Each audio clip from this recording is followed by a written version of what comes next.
RPN, the Roddenberry Podcast Network. This episode of Mission Log is brought to you by ExpressVPN. Take back your internet privacy today and find out how you can get 3 months free at expressvpn.com/missionlog. Mission Log, a Roddenberry Star Trek podcast, episode 346, Crossfire.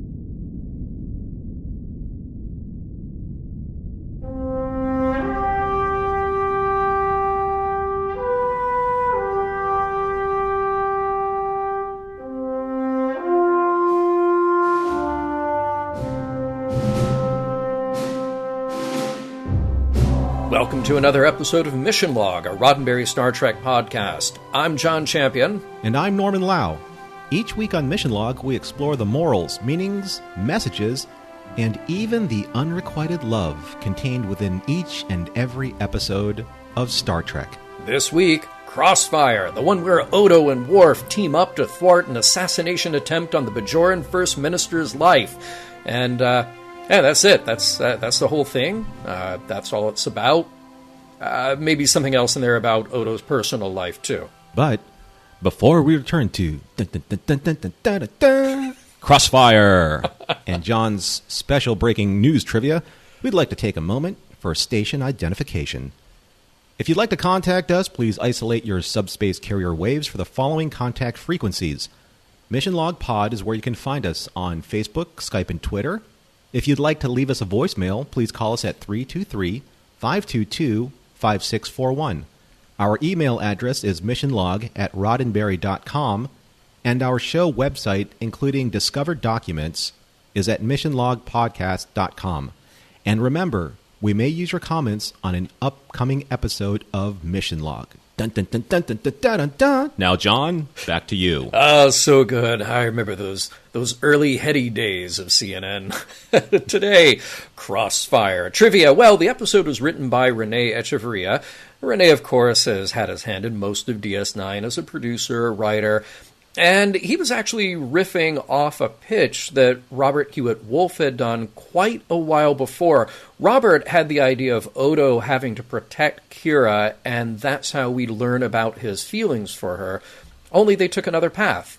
They did Heart of Stone in Season 3, in which the Kira trapped in a growing crystalline formation is actually a shapeshifter, but it gave us a deeper look into Odo's feelings. Now, Rene also had the idea of closing this bottle show with an explosion, and Odo would choose to save Shakaar while keeping Kira in danger. It seemed too cruel in the end, and they decided against it, fortunately. This episode was directed by Les Landau. Of course, we remember Les, who, as an assistant director from the beginning of TNG, then was thrust into directing on the ill-fated Code of Honor. It was uphill since then, though. His 34 episodes of TNG were followed by 14 on DS9. We most recently covered Destiny that he directed, and he's got 5 more shows here before we'll catch up with him again on Voyager. Now, we do have a bit of stock footage in this episode. Shakaar's ship is the same ship and the same docking sequence that we got in the all-time favorite. Here we go, Norman. Move Along Home. Mm-hmm. Also, remember that plant that Kira gave to Odo when he got his new quarters? Yeah, that was way back with The Abandoned, when Odo tried to be a father figure toward the Jem'Hadar youth that they found. Yeah, that was really kind of her to bring a housewarming gift. That plant is in this episode, too. Hold that thought. We'll come back to it. May I make one small comment about Code of Honor? Oh, of course, of course. I love how you noted that his career was uphill since Code of Honor. Yeah. And this Yes. has only inspired me to watch it again and to make some type of positive thread about it. Oh. I am challenging myself. Okay. Yeah. Okay. Very good. I look forward to that. I'm the only one who's accepting that challenge. All I will right. do it for all of you. Okay. Let's talk about guest stars. So, helping out the First Minister of Bajor is Saresh Rez, played by Bruce Wright. Now, Bruce just has 2 Trek credits this episode, plus 1 more on Enterprise. He's not a household name, but I love his career. He appeared in no fewer than 5 episodes of the original Battlestar Galactica in small roles. Then he even had a guest spot on Buck Rogers in the 25th Century. You add to that Incredible Hulk, Remington Steele, and more, and this is like my dream career, pretty much. So good on you, Bruce. And then finally, Duncan Rager is back as Shakaar. Let's see, we met him way back on the episode called, what was it? Shakaar. You can go back and hear all the details there about his career and really rather extraordinary life. You can't forget, of course, that he was Dracula in the cult classic Monster Squad, and don't forget that he was Charles on V, and you definitely cannot forget that he was Ronan in the TNG episode Sub Rosa. It's good to see him return here, and we will get one more run of him on DS9 in just one more episode.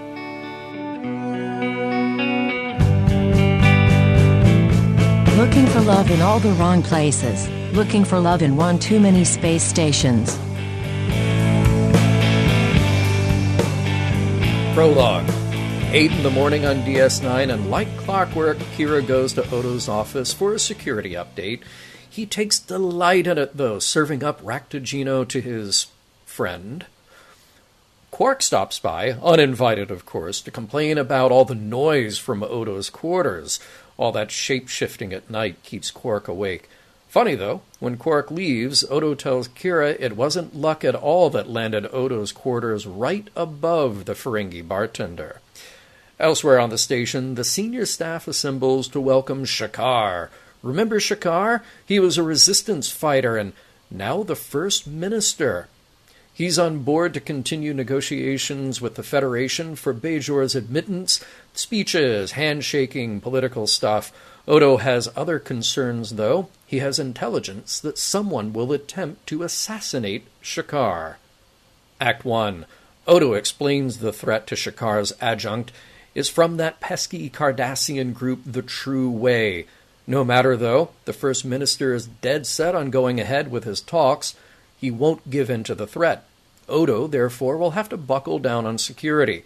That means his own team with some help from Starfleet, and that means Worf.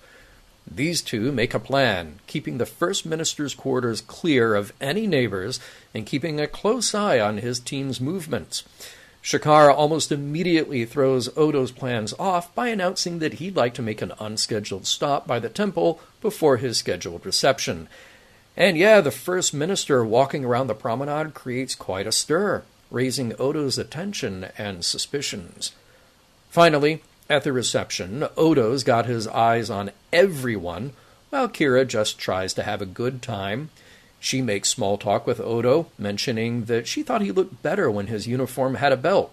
So, to appease her and, get her attention, he shapeshifts into the same exact Odo in the same exact uniform with a belt.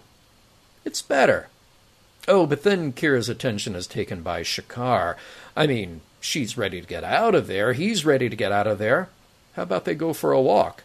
Odo watches their banter. Quark watches Odo. Shakaar says that he and Kira are going to go for a stroll, but Odo says he'll need to secure the route. Okay, Shakaar says, but just him, and don't stay too close. Odo's crestfallen, which doesn't go unnoticed by Quark. The walk Shakaar and Kira take is just what you'd think. Fun, flirtatious, everything Odo didn't want to see. Act 2. The next day, when Shakaar leaves the negotiations and goes back to his quarters, he and Odo have a chance to open up with each other a little. More precisely, Shakaar opens up about his frustrations with the Federation, and then about his feelings for Kira. Odo does not open up about anything, and in fact, he says Kira definitely has not expressed feelings for Shakaar. When the First Minister says he's falling in love with her and that he's afraid to say anything, Odo still plays dumb. It's difficult, and maybe Kira is still grieving over Vedic Bareil. And furthermore, he doesn't know anything about humanoid relationships, so maybe don't do anything about it? Later, while Quark is preparing food for the next meeting, Odo finds a Ferengi eavesdropping device in the fruit arrangement. Quark claims it's for monitoring Rom's sleep, and definitely not for listening in on the negotiations. Oh, and one other thing. Quark is perceptive enough to know that Odo is in love with Kira, and it's tearing him up inside to see her falling for Shakaar. So that's out in the open. And Odo storms off, telling Quark to stay out of his business. Act 3, morning time after 8 a.m., Odo is waiting for Kira with the Raktajino for their usual meeting. She's late, she's distracted. She already had her morning cup with Shakaar in his quarters, where he was asking her advice about his proposal to the Federation. And now she needs to go. She's giving Shakaar a tour of the station. On that tour, Kira and Shakaar are again followed by Odo at a polite distance. They stop at a porthole in a remote area where it's about as romantic as it can get, especially with a view of the wormhole. What should have been a kiss is interrupted because, Odo is standing right there, trying to look like he's not standing right there. They move on. The three hop into a turbo lift, but soon Worf hails Odo to say there's a lift stuck on another deck, so he'll have to reroute them manually. Of course, Odo does just have to wait for Worf's security code to do that, only Odo doesn't wait because he's distracted by Kira and Shakaar playfully talking about where to have dinner tonight. Then suddenly, the lift starts a free fall.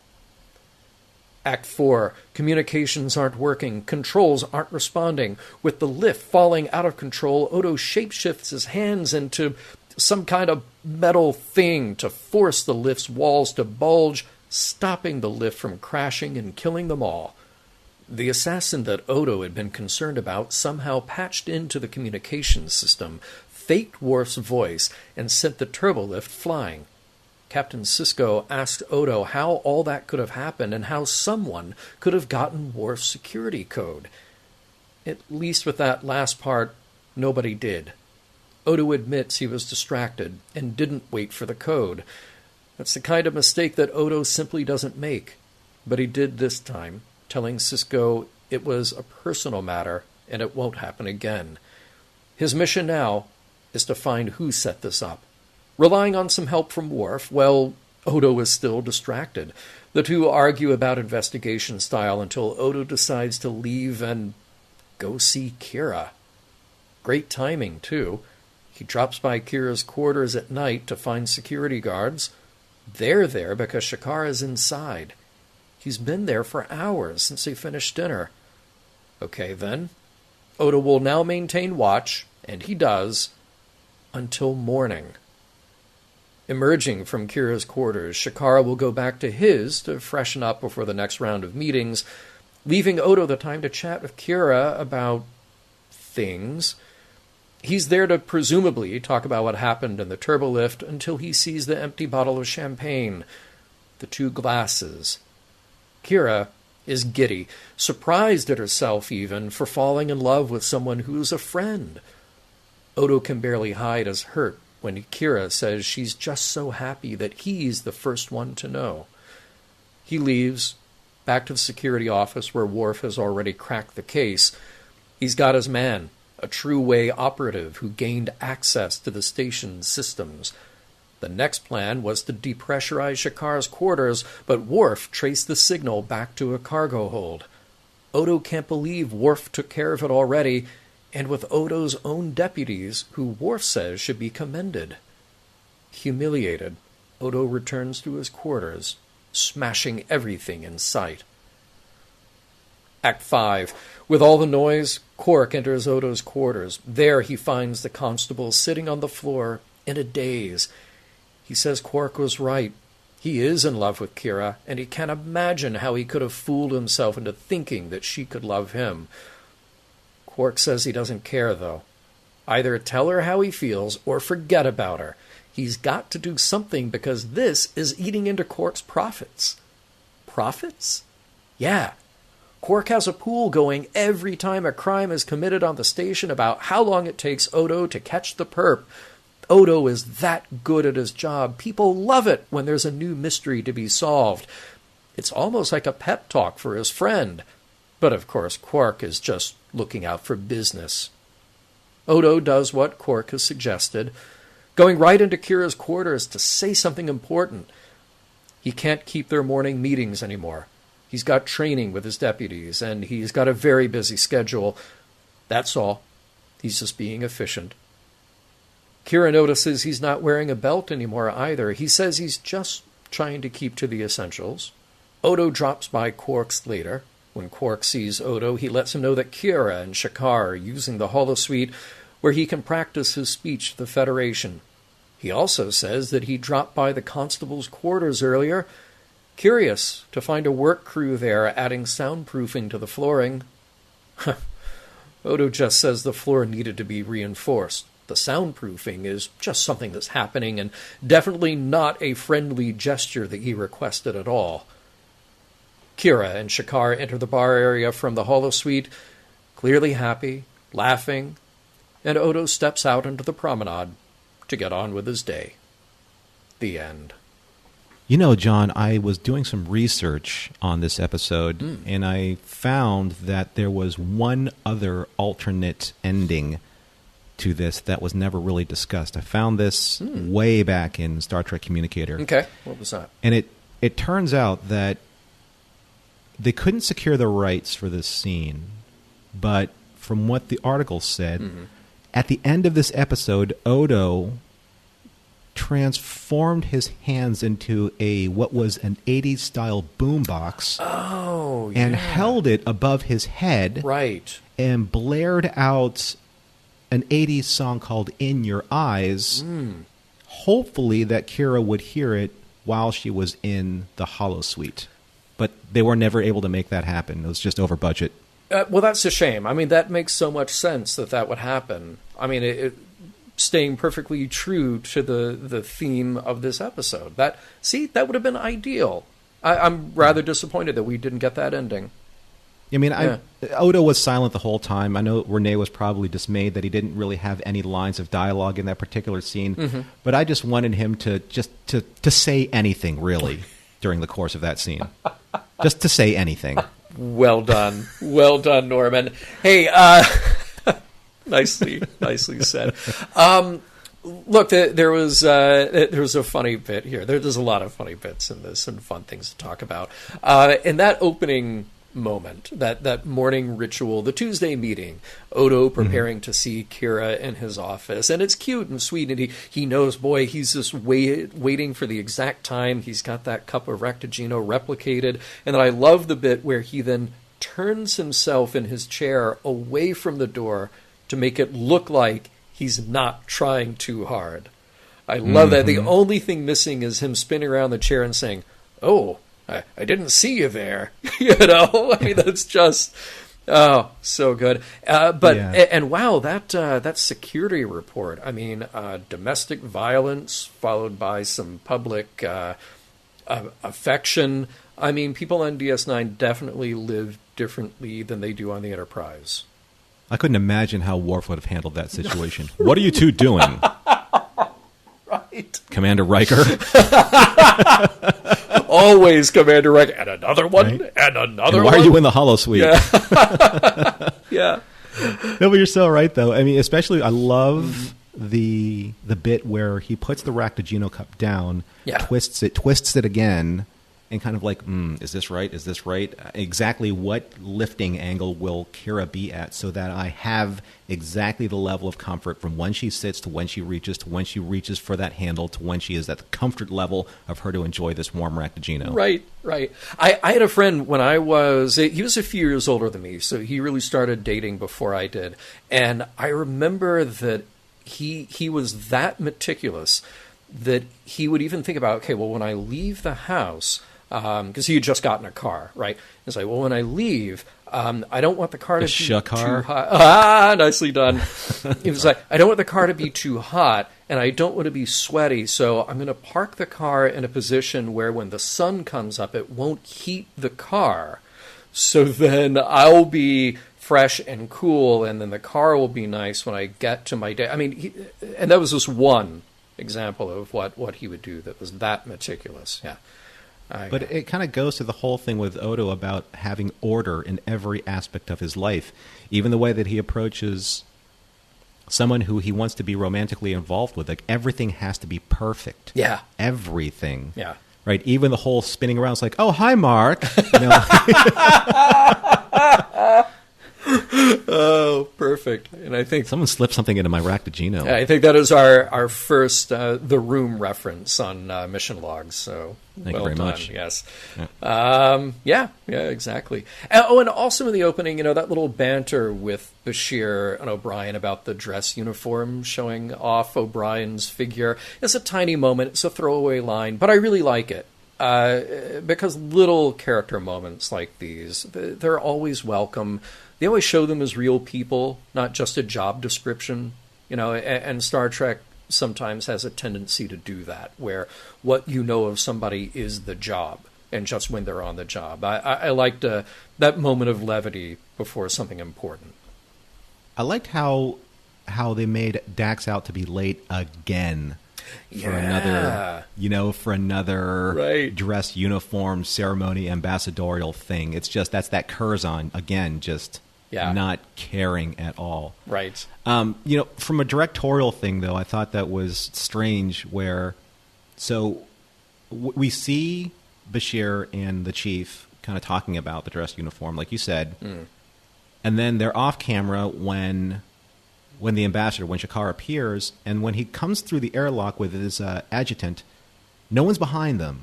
And then all of a sudden, Sisko says something, and then all of a sudden, in the reaction shot, like the chief and Bashir are right behind them. And then as soon as they leave the hallway, they're to the side of them. Right. It's almost like you say, there are contractual obligations of either lines of dialogue spoken or how many times these characters maybe appear on screen. And it's like, oh, we got to get these guys in the scene. Yeah. Well, and honestly, it could have been something like that. More likely, when you shoot a scene, and particularly when you shoot a dialogue scene, and you're doing all your coverage, so you get your wide master shot, and you go in and you get kind of a medium, and then you're going to get close-ups on the people who are talking, the people who are the scene is about, and 99% of the time you have to cheat out those shots. So if you and I are standing in front of each other talking to each other, well, it's not a great shot to have us in profile, so you can move the camera around a little bit, but then maybe the light isn't quite right on you. Maybe that piece of furniture behind you is distracting, so you're going to cheat it out. Like, no, just take a few steps over.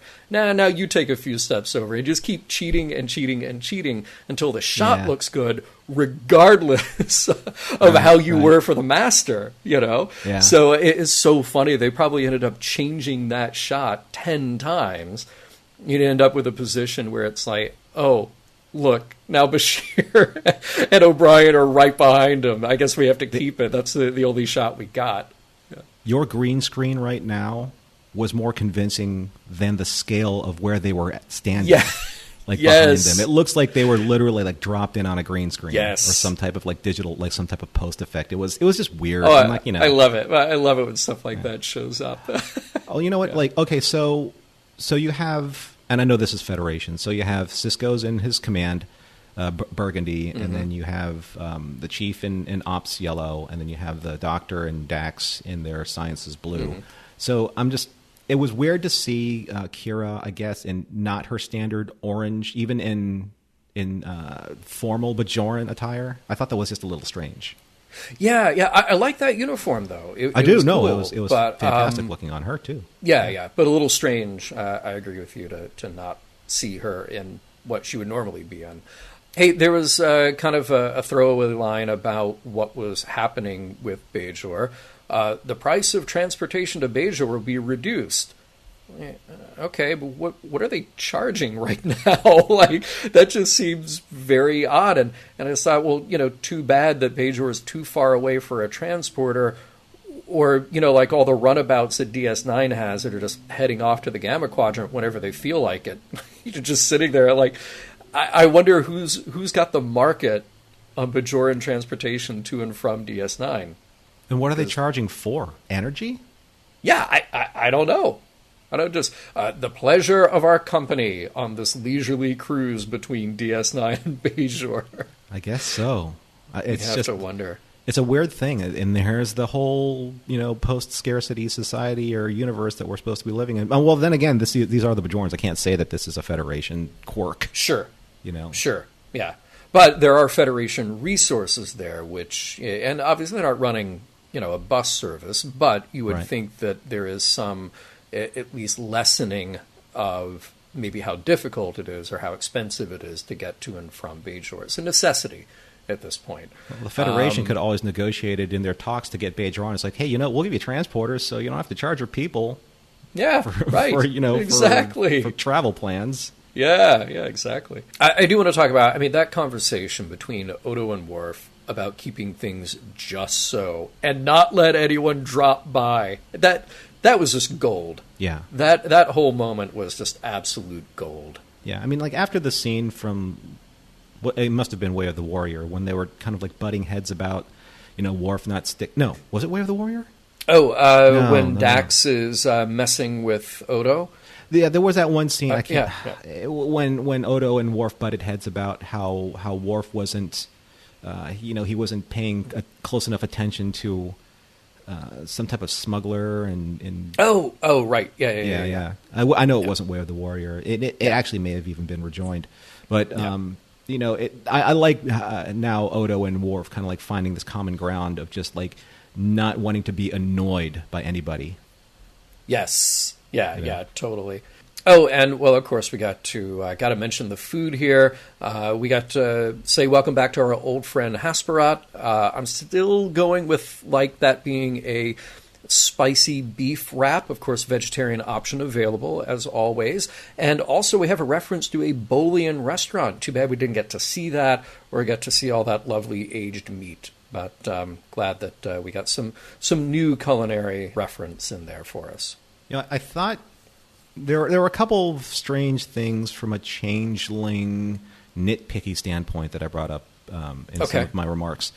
Especially when Kira, she charmingly said, I really liked it when you had the belt on, and and then he kind of generates the belt out of himself, right? Right. Yes. And then he tugs on his uniform to straighten himself out. I'm like, why are you tugging on it? Like, okay, I know this is the thing, and I know the listeners are probably like, just get on with it, Norm, really. But it just kind of bugs me that he is literally, his mental discipline is keeping this form, this solid form of Odo intact.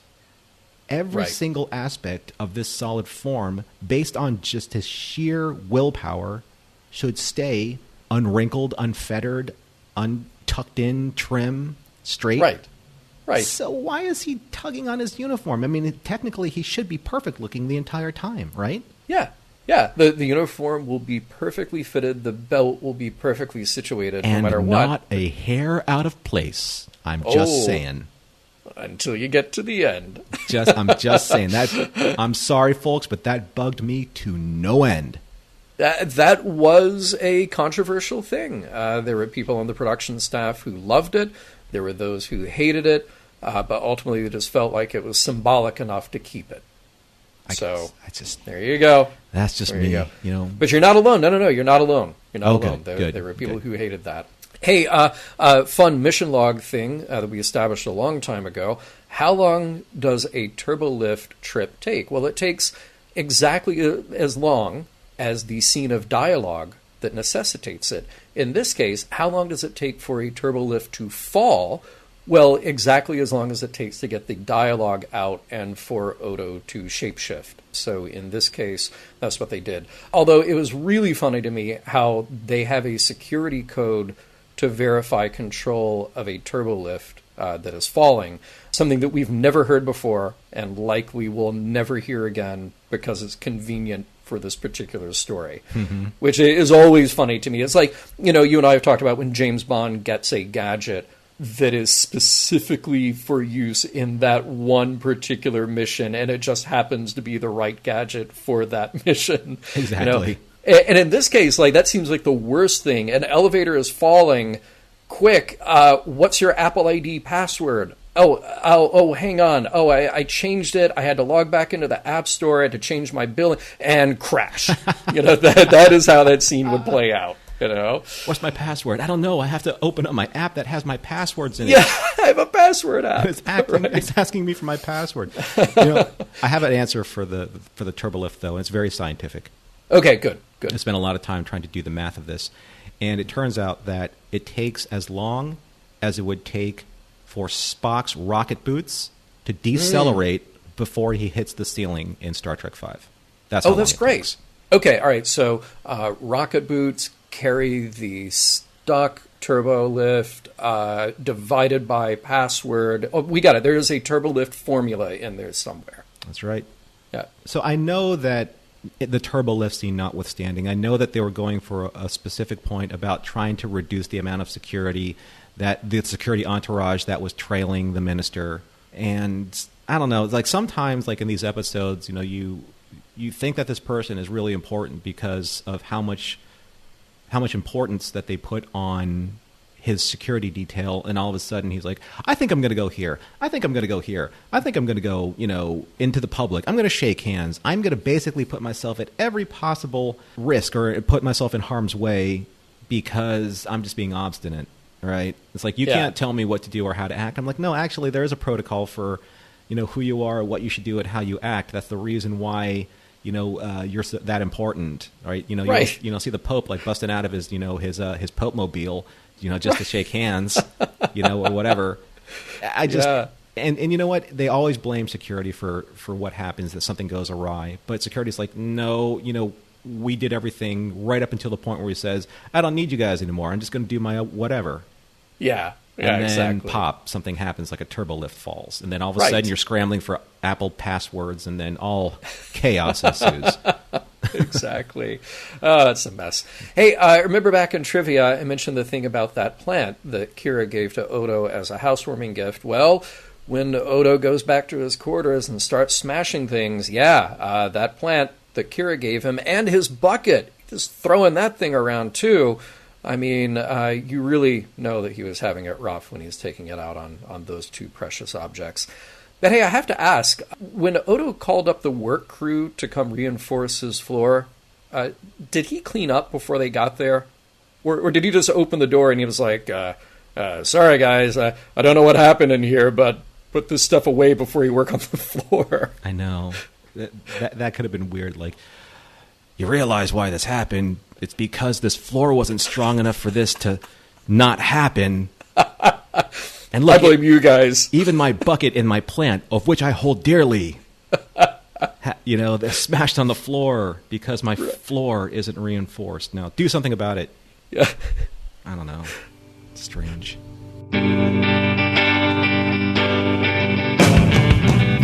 Broken hearts and roller coaster emotions. Welcome to Deep Space 9021. Oh, do.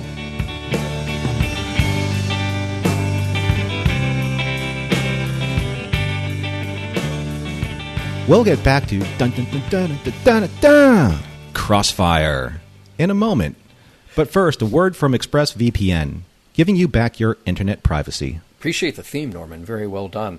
We've talked about ExpressVPN a lot. We've talked about how easy it is to set up, how I'm glad to have it on all of my devices. And mostly I was concerned about that when I would travel and I go to use public Wi-Fi in different places. Well, now I find myself working from home a lot more, and I also find that my needs to do things online have greatly increased. And that's everything from bill paying to banking, checking on the necessities of my life.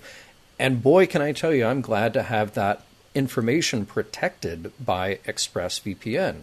So ExpressVPN secures my internet browsing. It anonymizes everything that I do, hiding my public IP address. All of that is incredibly important to me, more so now than ever.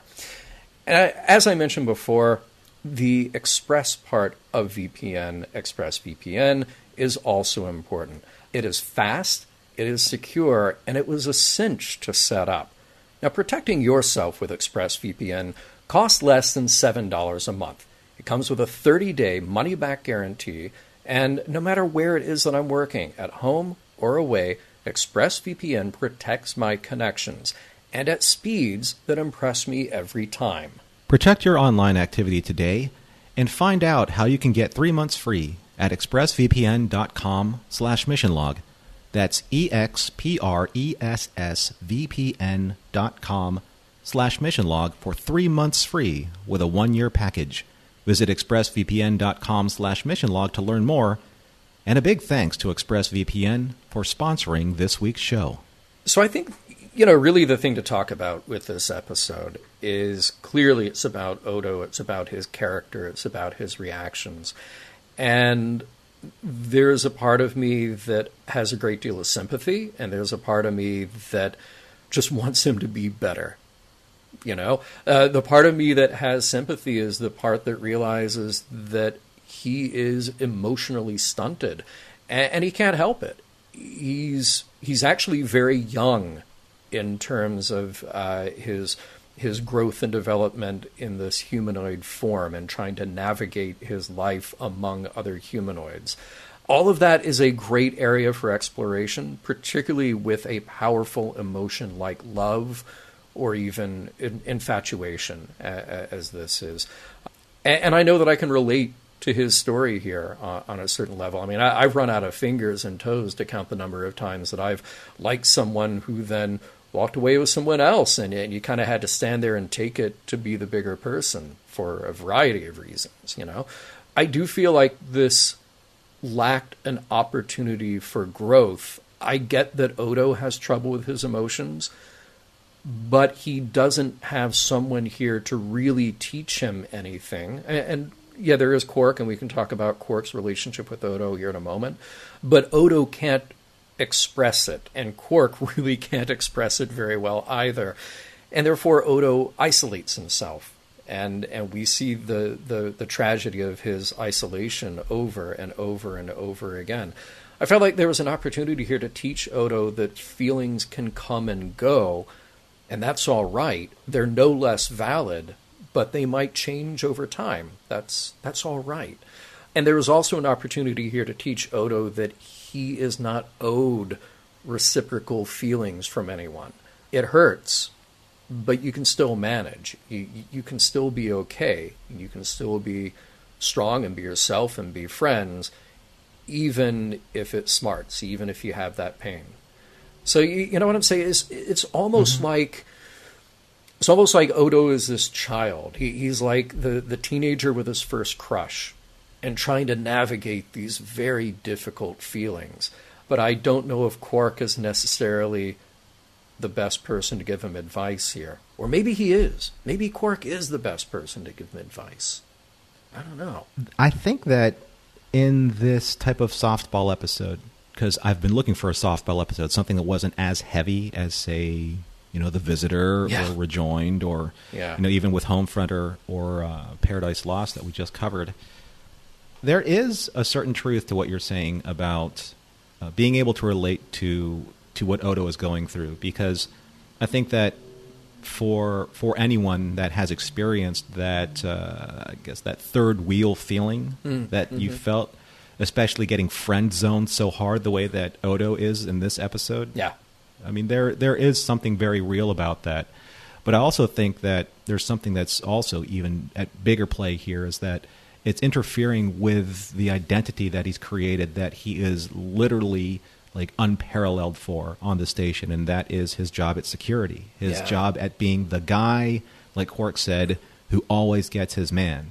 And once he failed in that part of his job overall to protect the minister, that I think hurts him just as much as Kira's unrequited love in a way, because now he lost on both counts. He didn't get the girl, and he tarnished his platinum reputation, his sterling reputation of being this guy. I mean, Shakaar even said, like, you're the guy, you're the changeling, you're the guy that he always gets his man, and you're the best at what you do. And I'm glad that if Kira says that she trusts you with her life, I trust you with my life. That's Odo. Yeah. And he, in a way, took that away from himself because of what's happening to him. He let his personal feelings get in the way of his professional obligations. And he was blindsided by that because he didn't know how to process that. He took a risk in letting his emotions become a little bit more of his compass. And then what happened? He almost lost it all. He almost lost the ambassador, Kira, and himself in that turbolift accident because he took his eye off the ball. Yeah. For him. And that's a big deal to him. He lost a step when it comes to maybe the way that Kira felt about him, but he definitely lost a step in the way that Cisco regards him in terms of his job performance. And I'm not sure what is worse at that stage in Odo's career or his personal growth. Well, and maybe that's what helps to justify his violent outburst. And I don't mean, violence against somebody, but his physical outburst when he got back to his quarters. He reached the breaking point because emotionally and personally he is compromised. Professionally, this is the only time we've seen him fail at all. And he does not have the capacity to deal with that. He's never had to deal with that before. Odo has been hurt. Odo has gone through a lot learning about himself and who he is and where he comes from. But he's never had anything quite like this. So to sort of dump it all on him in the matter of the few days that this episode takes place, it is relatable that he just loses it. He just breaks. And I wonder, for somebody who is as emotionally young as he is, how does he deal with it the next time? How does he deal with this going forward and going on? I mean, I like the way that they handled his ability to express his feelings in that episode where Kira was being crushed by the silicon rock prison. That was actually a changeling. Yeah, that was actually a changeling. Yeah. I know that was kind of like the MacGuffin and the bait and switch, but I felt that worked a little bit more. And maybe it's because we keep going back to the whole Klingon insertion of that plot line and kind of the upheaval of that with season 4. But I felt like there wasn't enough in Odo's storyline throughout this season so far that felt like his outbursts and his jadedness towards Shakaar's and Kira's relationship and his jealousy was earned to the point where he would become so destructive, so self-destructive. Yeah. All of a sudden, it just felt like it comes out of nowhere. And I know that they're fast-tracking his development in a way through this episode, but it just feels like everything in this episode about him is just forced. Like his forced jealousy, his forced snap decision on certain things, his forced failure in the turbo lift, his forced violent outburst. It just never really seems organic or genuine, or at least there weren't anything that was leading you to this moment. Well, I don't know if you felt that way or not. Not really. I mean, I think I kept looking at this as like, this is an Odo who is the star pupil who gets everything right, who professionally always finishes the job. This is the 13-year-old. This is the kid who is dealing with adolescent emotions and trying to navigate who he is personally. This was, like I said earlier, this is the first crush that is now turned into the first heartbreak, and he is totally unequipped to deal with those emotions and doesn't have the support system around him to help him deal with those emotions. Like, I thought it was very clever what they did with Quark to have this conversation where I'm being your friend, but never ever will we admit that I'm being your friend.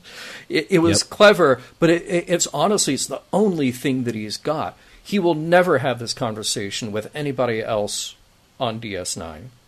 He will never talk about his feelings with anybody else on DS9, and that has to be torture, to be able to walk around with this and not be able to talk about it. When Quark brings it up, he immediately shuts him down, which is true to character for Odo. But the longer and longer and longer that stuff sits and boils in him, it'll have to come out somewhere, somehow. we're almost like with this thing with Data, where for 7 years on TNG, Data's, I don't have emotions, I don't have emotions, I don't have emotions, but you do. They're just sort of downplayed, or they're suppressed, or they express themselves in rather quirky ways. Odo is one, well, I'm not a humanoid, I don't have feelings, we know he doesn't taste or eat things, but for all these times that he's saying, I don't do this, I don't do this, you actually have this emotional life. You just haven't figured out what to do with it yet. I think more than anybody, he needs a ship's counselor. He needs a Deanna Troi. I kind of like how they did, kind of write that whole relationship with Quark and Odo in this episode, because Quark, you're right, Quark would never admit that he's being sympathetic, especially to Odo. But at the same time, though, I think that he respects Odo enough to say, hey, you know what? Snap out of it. Yeah. He literally is kind of like that cold, wet washcloth and just slap right across the face. Hey, look, you're making me lose money, man. But in the end, without saying so, he's like, you're in pain. I get it. I've been there. And I'll give you my advice for whatever it's worth, but I'm going to couch it in the whole aspect of me being a Ferengi. Like, whatever you're doing is hurting me because you're hurting my profits, therefore it hurts me. But I actually think that Quark feels in some way sympathetic towards Odo in his own way. And I just don't, I don't know. It's, I almost felt like his relationship with Odo in this episode was kind of like Worf's relationship with Odo in the beginning, where you're getting like these little kind of bromancy moments, right? Yeah. And they work on so many very genuine levels to the characters, because they're not breaking their characters to understand each other. They're using the consistency of their characters to connect to each other. And I find that's a smart way of writing characters and not allowing them to be vulnerable without making them vulnerable. Yes. Yeah. I see, but part of me questions, though, is that really a healthy thing for any of them? Like, it is almost adorable, this little bit of bromance. I mean, we talk about that scene with Worf and Odo where they're really bonding. They're really like, oh, you're obsessed and meticulous. I am too. Wow, we really connect here. You hate it when people come over? Oh, I do too. And it's almost they love how much each other is a curmudgeon. is an antisocial, miserable person to be around. And at the same time, though, if there is not an emotional outlet for either of them, it can go bad. Worf, at the very least, has a child who he ignores and never talks about. He has had romances that he never talks about. He has had a rather full life, even though Worf definitely has his own issues. Odo, I care for Odo here because he is like that hurt teenager who feels like he doesn't have anywhere to go. And then what will he do? Well, he's just going to pour himself back into his job because that's what Quark says to do. Oh, just get out there and do your job. And which sometimes that is the right advice.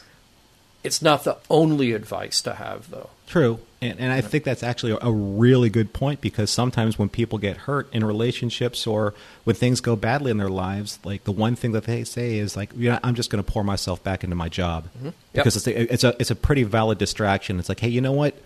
At least I was good at that.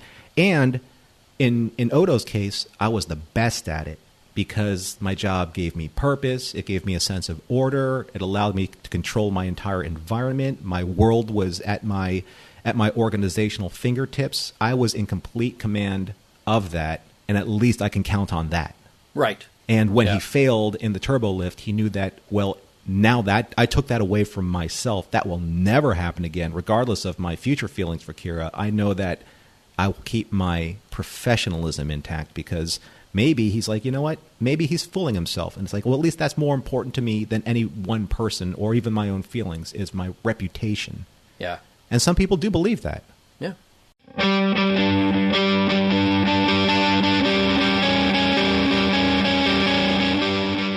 Maybe Odo will come out of all of this being just ducky. I mean literally. He is Ducky. The only thing he was missing is a dance number in a record store while lip-syncing Try a Little Tenderness.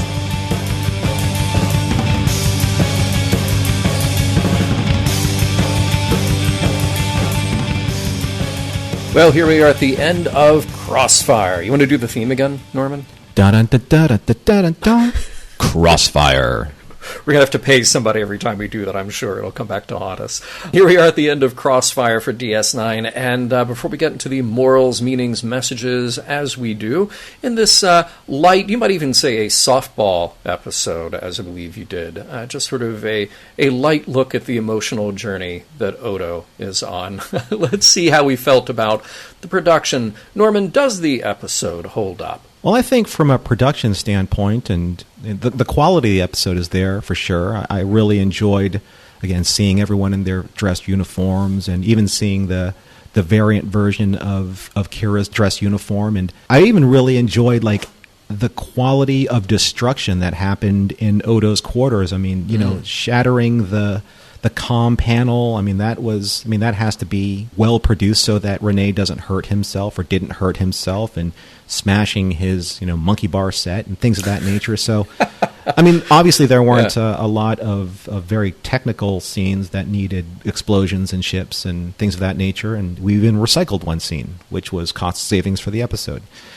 So technically, the episode does hold up because there's nothing technically wrong with the episode. And in very many ways, I think that the sentiment of the episode holds up, because I think that for a great deal of us out there, we have all been on the receiving end, and maybe, unbeknownst to us, maybe the cause of what happens in these romantic triangles, if you will, where we're either the cause of an unrequited love or the recipient of, or lack thereof, of that love. And that's something that's that's the timeless and universal theme.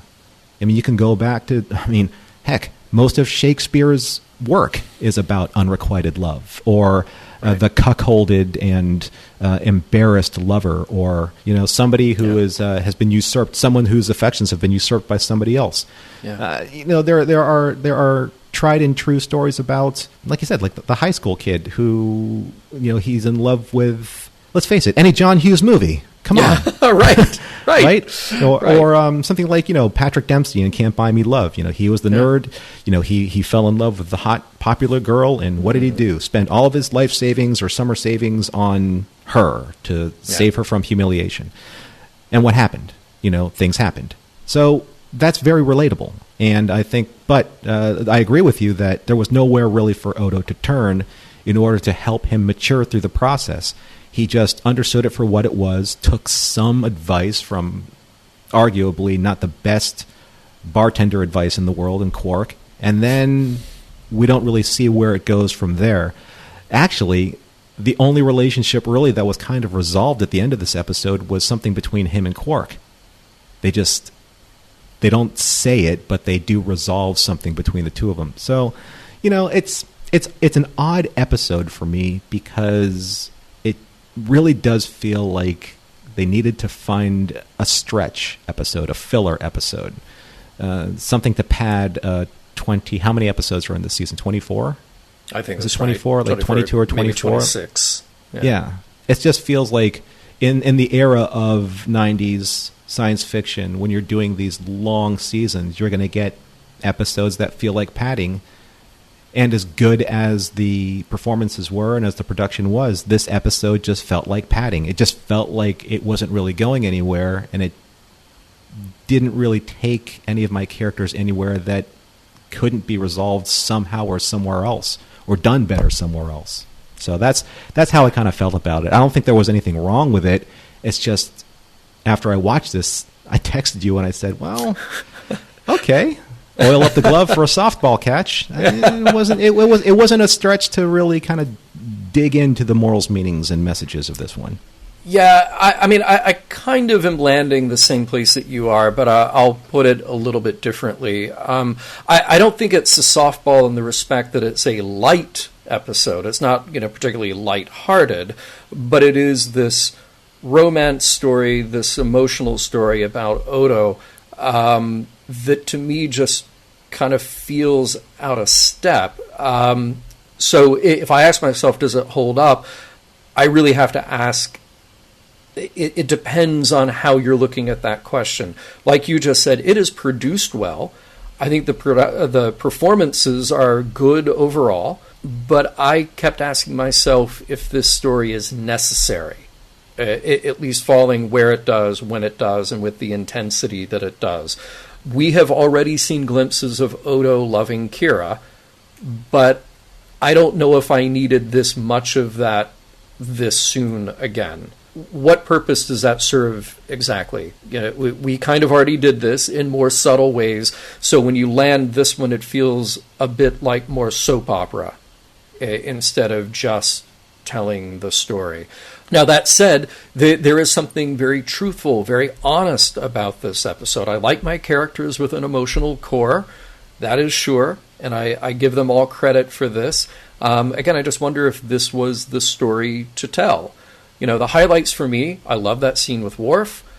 I like the wrap-up with Quark because I like the relationship between Odo and Quark. I just still feel bad for Odo here because I don't know if this is going to be the most valuable thing for his emotional growth. But they've done a good job with the Quark and Odo friendship to let that grow without it being sentimental, without it just feeling fake.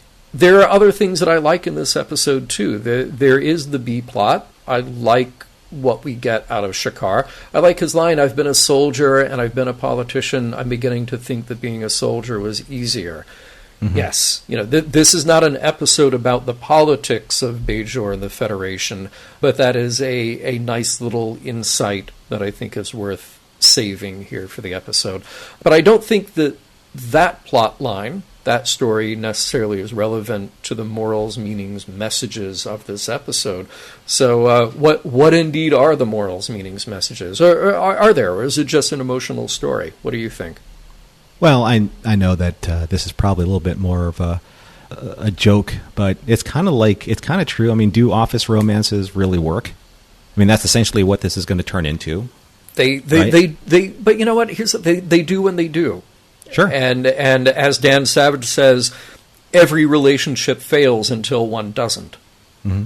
You know, what is the mark of a successful relationship? That you die together? Well, that's one way to look at it. Or maybe a relationship ends, but it was also successful. So, I mean, I think in this case, it's what are they both willing to risk? Because I don't think, well, obviously Kira is, I'm not going to say that she's naive about his feelings towards her. I think that in this case, she's so caught up and wrapped up with the way that she feels about Shakaar. Yeah. You know, so there's that. She's just so in the bloom of that relationship, that budding relationship, that she's not really paying attention to the overtures that Odo is paying her or has paid her historically in the past, especially with their meetings, or how I'm not even sure if she really kind of grasped what he was saying at the end, where, you know, it's like, I'm just sticking to the essentials, which means me, you know, my essentials. Right. But that again, this is kind of tipping their hand towards the possibility of romantic relationships within our major cast. I mean, it's not like Julian wasn't trying with Dax, or has been trying with Dax. Right. Or Garrick has been trying with Bashir, so, you know. Well, yeah, or Bashir and possibly O'Brien. You never know. Yeah, hey, there you go. You know, we're progressive.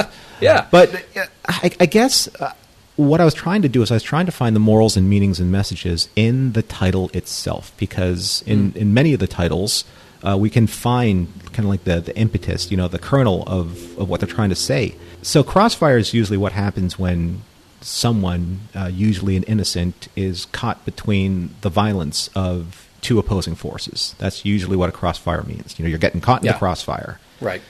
So who is it that's being caught in the crossfire here? Is it Odo's feelings that's being caught in the crossfire between his own personal agenda versus him allowing himself to be emotionally vulnerable? Is it Kira that's being caught in the crossfire between these two men, between Shakaar's interest in her and Odo's infatuation? What is it? Like, why do they use this title? I personally think, John, and you said this earlier on, that I think that probably the most important scene in this episode is when Odo made that mistake and they went into Freefall. I think Freefall would have been a great title for this episode. Yes. Because that's exactly what Odo was doing. He was literally falling without a net and he didn't know what to do. Yeah. So, and also Crossfire, you're also kind of assuming that there's going to be some action in this episode. You know? Just to kind of, create a literal turn on the title as opposed to the more of an esoteric turn to the title. Yeah, right. So I think that, I don't know. I really don't kind of just land on anything that makes me say, you know what, this episode really spoke to me and the title really paid off. The one thing I can say is that I think that Quark and Odo really made some fantastic strides, and I just love the fact that Quark's just a salesman through and through. Whether he's selling Odo on his own self-help, or if he's just selling it because in the end Quark is just helping himself, which is very true to his character. So I don't know, that was at least salvageable for me. By the end. I mean, I think right at the top of that, you brought up this interesting question: is do office romances work? And I'd even complicate that by saying, what is that saying that work is just high school with adults? Totally, dude. We get to this point where we think, oh well, all this petty stuff that's going on, and the sort of the emotional turmoil and the feelings, that all changes when I get out of school and I get into the adult world and I'm working and I'm with professionals. No, all that stuff is still there. It's just on a different scale, and hopefully you have somewhat better tools to navigate that with. Again, Odo is the kid. Odo is navigating that, but he's having to do it without having gone through the adolescence and growth into adulthood that everybody else around him has. And I feel sorry for him because I also relate to him. Like you said, he is us at a younger age, and hopefully at that younger age we had a better system in place to deal with those difficult, tumultuous, and often heartbreaking moments and emotions. So that's the exploration here for me. The B plot was interesting, but it really was just kind of thrown away. If we're leaving a thread here to follow later, great. I think the failing in this episode is just simply that, we started to explore this with Odo before, then we kind of turned it into a soap opera. I hope it doesn't continue like a soap opera, because there is actually more depth to explore there with him. Well, both of those characters, really. I mean, Kira, I didn't really see also where it added to her character in this sense. Maybe it'll pay off later. I don't know, because I haven't seen anything further than this episode in real time. So I don't know where this is going to take her, but it just didn't feel like this is where her character would go at this point in time. I don't know. I mean, it's just, like I said, everything felt very, I don't know, just kind of out of place for me, just slightly off of a couple degrees of center. I think that, let's go back and redo this entire episode, because I think I kid. But I think that you're hitting on something that bothered me that then I didn't write down in a really fleshed out way. And that's really it. The problem here is the treatment of Kira. Kira is just sort of she is the red herring. She is the MacGuffin, essentially. And the red herring was the wrong word for that. She is the MacGuffin here to tell this story. We had her go through her thing with Bareil, right? We had the fake Kira changeling have that moment with Odo. We just keep sort of using Kira as this reason to explore Odo or other characters, and it's a misuse of Kira. I was more interested in Kira going back and meeting Shakaar and navigating this very difficult political and former terrorist situation on Bajor. I'm more interested in Kira when we're exploring the very complicated feelings that she's got that arrive from now having to work with people who were her former occupiers and enemies, you know. Right. Yeah. This sort of cheapens the Kira character, and she's far too interesting to be cheapened that way. Now, that does not mean that I don't think you can have romantic subplots. It doesn't mean that I don't want to also see our characters' emotional lives. But the way it happened here, it was very soap opera, and it doesn't serve her. Yes. And, absolutely. So that ultimately is a huge problem with this. So yeah, go back to the beginning. We'll redo that. That'll be our show. Or you could just do the credits and we're out of here. Well, I have one final thought.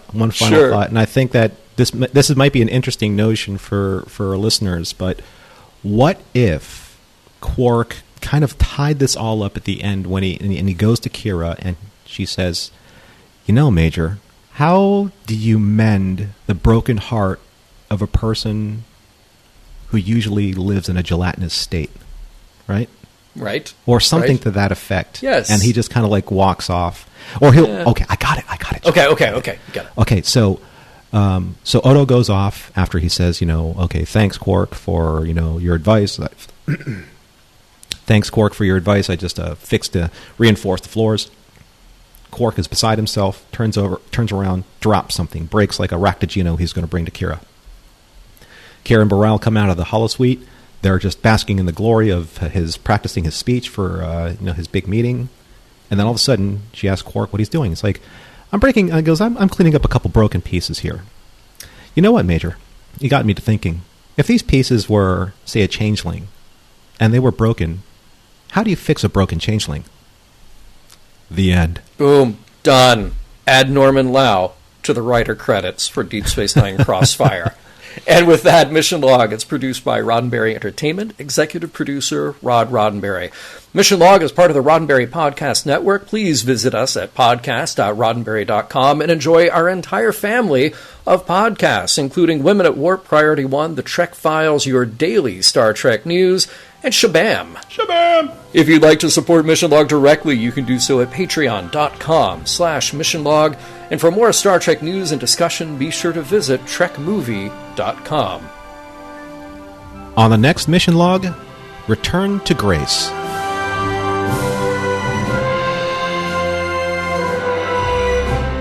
How can you mend a broken heart?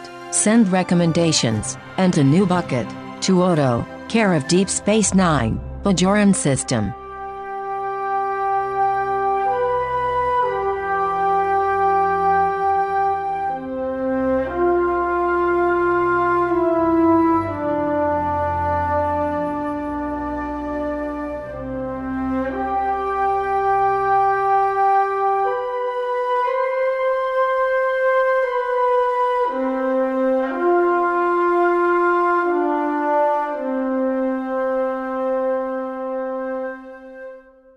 End transmission. Podcast.roddenberry.com, the Roddenberry Podcast Network.